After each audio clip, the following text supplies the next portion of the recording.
My name's Bryan Gant. I'm a principal with Wood Rodgers in charge of our Las Vegas office, and I'm here today to talk about how we applied the StreetLight Data platform to our Eastern Avenue corridor study. So where we were looking at kind of freeway applications of it a second ago, we're going to take this down to the arterials and an important congested arterial that sees a lot of congestion trying to get to the interstate system. Before I jump into that, a little bit about Wood Rodgers and who we are. Wood Rodgers was started in 1997 by Rich Wood and Mark Rodgers, literally in one of their garages. Today, the firm has now grown to 300 employees in both California and Nevada, and we're pretty much full service engineering, planning, and construction services for both public and private clients.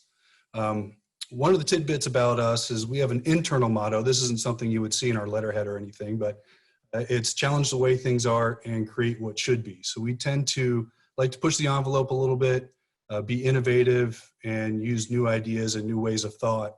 So when StreetLight Data crossed our radar, it was a perfect match with just who we are as a people. So a little bit about the Eastern Avenue Corridor Study. If you're familiar with the city of Henderson, it is southeast of Las Vegas. It's a very rapidly growing kind of bedroom community to that area. I believe it is actually the fastest growing community in Nevada right now. And the area we were looking at specifically is the Eastern Avenue corridor, again on the south, kind of southeast side of town, stretching from Horizon Ridge past the I-215 interchange up to Pebble Road, distance of just over 2 miles. And of also particularly interest in this study is the cross street at St. Rose Parkway. It provides a lot of access to a lot of the growing residential areas in the city of Henderson. So we developed a vision and goals as part of this study, but at the end of the day, this was kind of a classic congestion-oriented study. There's a ton of congestion out in this area today. When we get out to future years and say 2040, how bad is it going to be and what can we do to address it? So part of the purpose and need when we look at that 2040 timeframe, a few metrics that let us know that there are some challenges out there. On Eastern Avenue, just north of St. Rose Parkway, that traffic is expected to grow by 37%.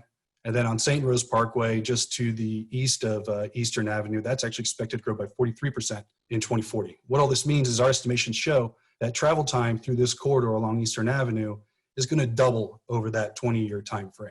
So there really is a need to come up with a solution and a plan for how we address congestion out here. We did that as part of this study.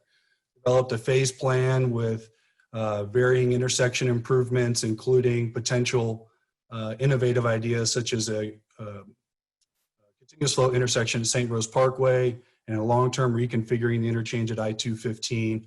All told, we came up with about $32 million of capital improvement costs throughout this corridor. That's in today's dollars. And with this big chunk of change, and you know, for a local agency, this is a big chunk of change. You know, a lot of questions started to come up. Would these traffic patterns change over time? Is there a chance that we're going to invest 32 million or start investing 32 million in a corridor and something changes and there will be throwaway costs involved with that? And that's where we were able to roll in the StreetLight Data platform. So some of the impetus and reasons why there were some questions around change. In the bottom of this map is our corridor area shown by the yellow lines. And today, residential areas to the south and southeast of this corridor flow up through to the north through Eastern Avenue and St. Rose Parkway to get to the I-215 interchange. However, a few years back, a new interchange came online to the west on I-15 with another one, which at the time of this study was still to come online last summer at Star Avenue. Is there a chance that with these new interchanges that all of a sudden the traffic flow is going to go from south to north to east to west? And then we've put a bunch of investments in a corridor that no longer has that same travel demand. So with this, we started having a lot of high-level questions and ended up listing out some things that we wanted to address before we really sunk our teeth into these recommendations. And some of the questions that came up include, where are trips going, and do we really need to focus on the entire corridor? So is there an area in this corridor that are really grabbing a lot of the trips that perhaps if we focus in one location, we won't need improvements throughout.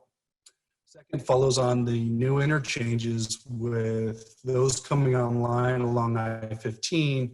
Our corridor travel pattern is going to change over time, lessening the demand, and something that gets a little bit hard to estimate using traditional modeling methods. And then finally, if we're going to dig into some questions, is there an opportunity to form some very small localized decisions outside of these larger regional questions? And that's where StreetLight Data came in. We used the platform to conduct primarily an origin and destination analysis, and then use different zones around the corridor to try to figure out where people are coming and going during different times of day. And, as I mentioned, this was applied really at a kind of a regional level almost, and later on applied at a very, finite local level as well. So answering that first question, where are trips going to and from the Eastern Avenue corridor? We were able to set up a couple zones for the exit ramps at 215, both eastbound and westbound. And looking at the PM side of the equation, because that's where we get a good mix of vehicles going to the commercial areas as well as commuters going back home in the evening. And what we found was that the commuting patterns and the travel patterns along here were very spread out. About 20% of that exiting traffic heads north and completely out of our study area, but the remaining 80% travels through our study area, either to the west, a little bit to the east, and 30% moving all the way through past St. Rose Parkway. And then again, on the origin destination side of things, looking at exactly what corridors commuters might use, and are they using that new Cactus Interchange that had just come on a few years prior, to give us a sense of, is there a chance that the Star Avenue interchange coming on, is it going to start drawing some more traffic? We focus on two important communities in Henderson. One is Seven Hills and the other is Anthem. First, looking at Anthem, we took a look at the AM trips, the overall peak period for this analysis, because you get the pure commuter in that particular situation. And looking at the AM vehicles, we found that only 1% were actually heading west and using that new Cactus Interchange. And the majority of the Anthem traffic was going right up through the heart of our study on Eastern Avenue. Taking a look at the nearby Seven Hills community, a little bit further to the west, we see that usage of the new Cactus Interchange ticking up a little bit, but we're still in the single digits. And it was also interesting to see that most of the residents in this community use St. Rose Parkway, with 40% turning and going on to Eastern Avenue. So question number two, or continuing on with that one, sorry. We decided to dig a little bit deeper and look at what about a little bit further south, because there's a lot of new residential growth occurring south of those two communities I mentioned, down towards an area called Inspirada. So we took a look at another corridor called Volunteer Boulevard, which cuts straight west, and we do know anecdotally does get used for commuting trips. So very similar. We did a similar process here, but we looked at both AM and PM to get a total idea of where folks are going, whether it is commuting traffic in this particular scenario or going to different services along, say, Eastern Avenue, and gauge that how many trips are using Eastern versus potentially Volunteer Boulevard. And the results of that showed it was really a 10-to-1. Eastern Avenue is where people are going. It's where they want to be. Then lastly, I mentioned, could we use StreetLight for some very localized issues that came up throughout this study? Once we had this powerful platform in hand, then you start figuring out, well, hey, this tool can do this, this, and this. And there were a lot of questions that came up around an important commercial center of how folks are accessing that commercial center. Is there a lot of backdoor traffic that is causing additional left turns at nearby intersections that could perhaps be rerouted to the front door or vice versa? And so we wanted to test that because, again, anecdotally, this came up in our technical working group. And we were able to measure actual driveway traffic and compare the front door of this commercial center to the back door. And just based on the graphs, it was pretty obvious that the vast majority of traffic is using the front door versus the back door, which some folks thought that may be the case. Similarly, we were also able to use, along that same commercial center, actual driveway volumes using the StreetLight Data platform to get an idea of overall usage in the development of a access management plan along here.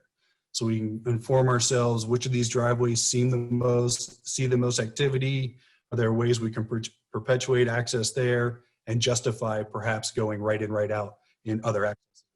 So some of the takeaways we took in this study using the StreetLight Data platform to answer those 3 questions I talked about, really trips were spread throughout and through this eastern corridor. Therefore, there were no silver bullets or and you really needed improvements throughout the entire corridor because that demand is really there.